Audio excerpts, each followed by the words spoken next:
Hey folks, the Second Opinion here. That two-bit blogger maybe a couple of you have heard of if I'm lucky. And this is a new video series I'm starting. So, okay, I've been following Doug Walker's series for a long time, where he reviews Legend of Korra and The Last Airbender, and not so much Adventure Time, because I'm not as big a fan of that, but regardless, I've really enjoyed it. And I've also noticed that a lot of people are asking him to do the same thing with My Little Pony Friendship is Magic, that perplexing hit of the decade. But it just so happens that I've actually done a blog series over at Manic Expression, if you've ever been there, where I did exactly that. I reviewed the show, just gave my feedback. It seemed to go over pretty well, so if any of you would like to see the same thing in video form, because I know that's a different animal, it's quicker, more direct, so I'm happy to provide. And in case any of you are thinking, like, well, hey man, I don't just want anyone to do it, I could go next door for that. I mean, what are your qualifications? So, okay, like I said, I've had a blog series where I review movies and TV shows and things like that. I've had that for a couple of years. I've won Outstanding Content of the Week over at Manic Expression a few times, so that was pretty cool. And I do have a degree in writing, so I've had to take classes on writing reviews of movies, TV shows, musicals, plays, albums, you name it. So there's that. I've been hired by a few websites to write or edit. The Tao Applied, the Original Magazine, obviously not like big name companies, but yeah, take that for what it's worth. If you're interested, great. So you're probably bored already. Let's get to it. Alright, so the question I know I'm going to get, why would I want to review this show if I'm not a brony?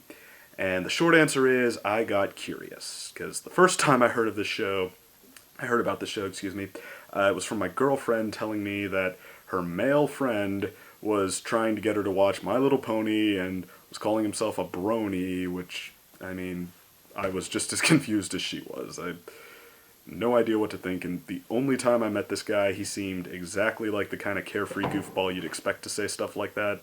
So, whatever. I saw it on the internet, the pictures and stuff people would post, I just kind of assumed it was the meme of the month. So, whatever. And then, though, I watched Doug Walker's video he titled his Funny Brony Story, where he did an impromptu routine about bronies to convince a guy he really was a comedian. And he mentioned in it that the real reason everybody was getting so into the show was just because they thought it was that good, that they thought it had great characters, that in a nutshell, somebody had taken My Little Pony, the worst combination of the Smurfs and Josie and the Pussycats ever to make money, and made a legitimately good show out of it. And the thing about that is, I really respect when people creating children's entertainment put in an extra effort like that. Because next to Adam Sandler movies, kids' entertainment is usually the laziest stuff around. Like, I mean, it's so easy to phone it in with a kid's show or a kid's movie. You know, most people just say, hey, I'm selling what's in style, I don't have to try, kids will buy anything, kids are stupid. Okay, so I really respect when somebody says, no, it's just another genre, they deserve something that's quality too, I'm gonna swing for the fence here, show them what I can do, I'm gonna make something that's just great. So, I mean, and then from that we've gotten Avatar: The Last Airbender, which is just one of my favorite shows. It's really good. Pre-Cars 2 era Pixar, which, that was so good. The Academy, which hates nominating animated movies for Best Picture, had to nominate them 3 times, so they were that good they couldn't be denied. So, I mean, I think that's really cool when somebody who has the talent is also willing to put forth the effort, make something that's just really good and happens to be for kids. First and foremost, anyway. So I looked up a few reviews in the IMDb page, and they all seem to say that, yeah, that's what happened, that they'd put forth the extra effort with My Little Pony Friendship is Magic. So, okay, I mean, a title's a title. I want to see, is this something that I could possibly enjoy watching, or is there anything to it at least? So, let's find out. And so I googled best My Little Pony episode, and some random blog said Sweet and Elite, so sure, why not? And so I looked it up, and I wasn't actually too impressed. It was about a unicorn who loves fashion and wants to fit in with high society. I mean, that didn't really seem to change what My Little Pony was at its core. It still seemed like a show for little girls to like throw lots of glitter on it and target just things you think that preteen girls would be into. So there's that, and then the conflict was she's putting her friends on the back burner as she becomes more popular, so will she choose her friends or will she choose the high society snobs? I wonder. So that wasn't, but on the other hand, you know, it wasn't really bad. You know, it was actually a lot smarter than a lot of shows I've seen try the same kind of plot.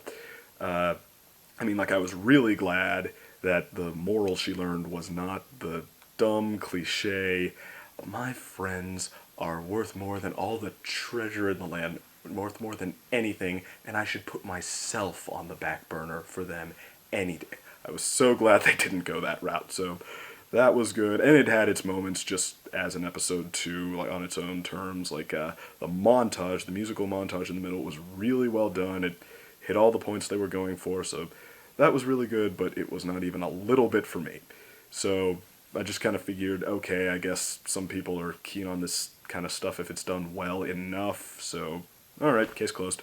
But then, a friend of mine who, on Manic Expression, a fellow blogger, that website again, who's also a brony, he heard this story and he was like, no, that's just a bad episode to start with. You want to start with May the Best Pet Win. That'll win you over. You'll be a brony in no time. So, sure, okay. So I watched it, and it was actually a lot better. I thought it was really creative. I thought everybody in it was really likable. It still wasn't like Avatar The Last Airbender level good, not really quite that, but it was also, the big scale tipper here, though, was that it was really funny. It was genuinely good at making me laugh, and like most all kids shows today are terrible at humor, just like this loud in your face, hey, we're random, we're stupid, we're celebrating how clever you are, how much smarter you obviously are than us, we're funny, right? No. But this was actually funnier than a lot of sitcoms for adults I've seen. They were able to make me laugh consistently, which, I mean, that was like a godsend. So I was like, okay, so these episodes are good, some just whatever, so I can make a series out of this. I can be like the great neutral perspective, like, oh, sorry haters, there's no denying this. Sorry bronies, you're on your own this time. So I did, and here we are. And that leads me to episode 1, titled Friendship is Magic, Part 1. And so we start with the backstory on how these two unicorn sisters would rule over this land in the past and bring forth the day and the night with their magic. So I guess astronomy is not what the show prides itself on, but that's not funny. But anyway, so yeah, they brought forth the day and the night, and the younger sister who brought forth the night started to get really jealous because everybody slept through this night that she made. She thought it was beautiful and whatever, but it's night. People go to sleep. Ponies go to sleep. Whatever. So she decided that she was going to just raise the moon and keep it up forever. It was going to be night all the time. Everybody would have to see it, and the other sister tried to plead with her, just, please don't. But she also had been corrupted by a dark spell that turned her into Nightmare Moon. The Nightmare Moon, the evil mare of, darkness. So, anyway, so the older sister, she grabbed the 6 elements of harmony, the great MacGuffins, I guess. They were powerful enough to overpower the evil Nightmare Moon and send her all the way to the moon, banish her there for who knows how long, and so that's your story. And but then cut to the present, and it's the princess's top student who's reading about this, and she discovers that we're about to see part 2 of this conflict. Nightmare Moon is about to escape, so she races home, and we see on the way that she is not the social type, that, people try to be friends with her, and I mean, she's not a snob or anything, she just doesn't want anything to do with it. So yeah, she races home, and her only friend is a little dragon named Spike, who I guess stays with her through all the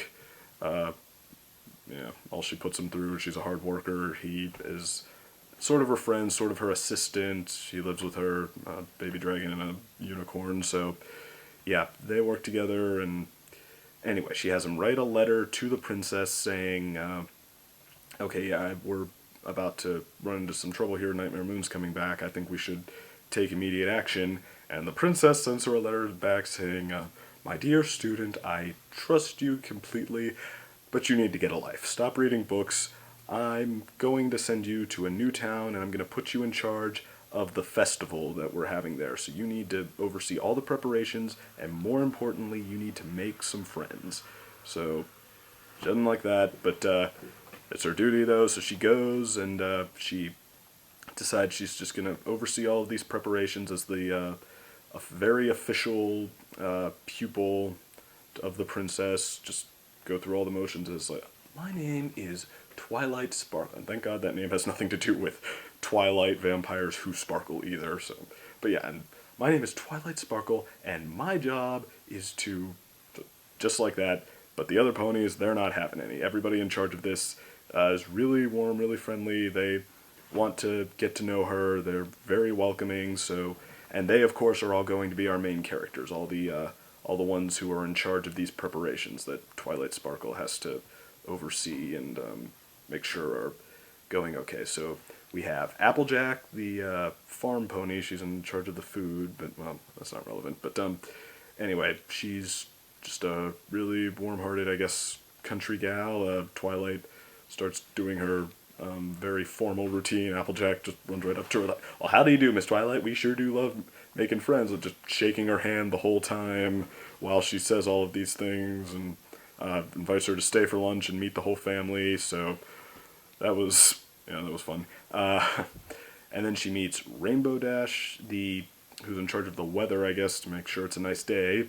So whatever. But yeah, Rainbow Dash, she's obnoxious. That's her personality. But she's also very good-natured, and I mean, she doesn't mean any harm. She's just kind of brash and whatnot. She was also the star, actually, of May the Best Pet Win, that episode that won me over to this, and I mean, there's a reason that I liked it. She's just really good-natured. I mean, they do a good job of showing that even though she's really brash and, yeah, a little bit insensitive, whatever, she doesn't mean any harm. She's, in the end, really good-natured and all that, and she's also the athletic type, so cover the jocks in the show, why don't you? But yeah, she's really fast, and her dream is to join the team of best flyers in the land, and she might just be talented enough because she blows Twilight's mind with what she can do. But anyway, so yeah, there's that, and then there's the fashion-savvy one. Her name is Rarity, and she loves fashion, which we had to fit that in. But the character herself is fine. I mean, she's a prim and proper type, and in this introduction, they do find a way to make her really funny. Like, she's she sees Twilight with the hairdo she got from Rainbow Dash accidentally, and she just grabs her pulls her right in. It's like, no, we must get you a better outfit than that, my dear. She throws her in all sorts of outfit, like trying on stuff. She just gets so into this because this is her passion, and until Twilight's finally runs screaming out of the shop, hurry before she tries to dye my coat a new color or something like that. So that was fine. Fashion's not my thing, but whatever. And then she meets the pony in charge of the music, who they have a bird choir that's gonna do the music for this festival, and I guess the pony who can control birds is this flying Pegasus named Fluttershy, who is so shy she can't even tell Twilight her name until, and this was actually brilliant, she spots Spike the baby dragon, and because she's such an animal lover, she runs right up to him and just like forgets about being shy. She's sort of like, oh, hi, my gosh, a baby dragon. I never saw one of those before. I never knew they could talk. My name is Fluttershy. Please tell me your whole life story. And he does. The baby dragon loves being the center of attention, so she follows them all the way home, and Spike tells her his whole life story, and then they get there. He's like, well, that's the whole story up until the point just before I started talking to you. Do you want to hear about just before I started talking to you? Oh, yes, please. So, very well done. That was brilliant. But so Twilight slams the door in her face, and she's like, okay, now we have time to study. And then the lights go up, and it turns out that Pinkie Pie, the party planning pony, has thrown her a big welcome surprise party, because she ran into them earlier, and Pinkie Pie, because her character is sort of a off-the-wall, random, basically a Looney Tune is what she is. She just gasped at the sight of Twilight and bolted, and she was confused, but now it turns out that it was because she realized she wanted to throw her a surprise party, a welcome surprise party. So she does that, every pony in the whole city is there, and so Twilight now has no time to study, to learn more about Nightmare Moon coming and everything like that, so she just has to sit in her room and growl about it while Spike has a great time with everybody. So, yeah, sucks to be her. And then they go to the festival, and big festival they were building up, and everything, I guess, is going according to plan, and which of course means that when they pull back the curtain, the princess is not there, and instead, Nightmare Moon beams down and makes her big reappearance. So she's back, she begins declaring her plan to take over the land to make sure that it's now night all the time. Isn't that the worst disaster we've ever heard of? And the end, cliffhanger. So, what did I think? Actually, I think that they came out swinging with this one. This is just as good as May the Best Pet Win, the one that won me over to the show. I think that, like I said, it was really funny. The thing with Fluttershy, of course, and the thing with Applejack, too, like I said, like that was really great. Twilight trying to be informal, not having any. She runs right up, she's shaking her hand the whole time, giving her a big greeting about how much they love making friends, on and on with that, but not saying anything inane either, which I really appreciate. It's a genuinely warm greeting. She tells her, just happy to meet her, invites her to meet the whole family and stay for lunch, and how can you not like somebody who's that friendly? So, I mean, that was really good. The thing with Rainbow Dash was also really funny, so I really appreciated that. I mean, it seems like they have a pretty good balance, actually, of someone who's your brash kind of, I guess, jock type, but was also, like I said, she is not really to the point where she doesn't do anything to the point where she's unlikable. She's actually really good-natured, she's trying to help. She's not too in your face to appreciate, so that was pretty good. Pretty much said what I thought of Rarity for now anyway. The weak link, surprisingly, was Pinkie Pie, because, like I said, she is a Looney Tune, and she's a good one, too. Like in the May the Best Pet Win, she was really funny. Here, it's just more like, I talk really fast. I like saying random things. I like everything that happens. I am really, really interested in. Did I mention I like talking fast? What's your... whatever. So, not very funny this time. It was just sort of, I don't know, trying to, I guess, go after anyone with a short attention span. Well, that's kind of mean, but, just not very inspired this time. I'm assuming she'll get better, and not just as the exception, but, for now, it wasn't that good. So, but otherwise, like I said, it was a really great build-up, really good episode. Everyone was pretty likable. The animation I wanted to talk about really quick, because I think that's actually been a pretty big key into why the show was able to sort of push aside the image it had before as just like a cheap little girls sort of show and gain this following. Because for one, they draw sort of more from an anime style. Like everybody has big eyes and really expressive faces, and compare that to the show where it just kind of, the old show, it kind of looked pale, and from what I remember anyway, because that one I will never watch again, but I had little sisters, so painful. But that was just sort of cheap looking even at the time. It looked like it was just thrown together from stuff that people had in their junk box and thought little girls liked, so that was, animation, obviously, they don't have that in their junk box, but I digress. This, though, seemed really a lot more personal, a lot more genuine, a lot more expressive.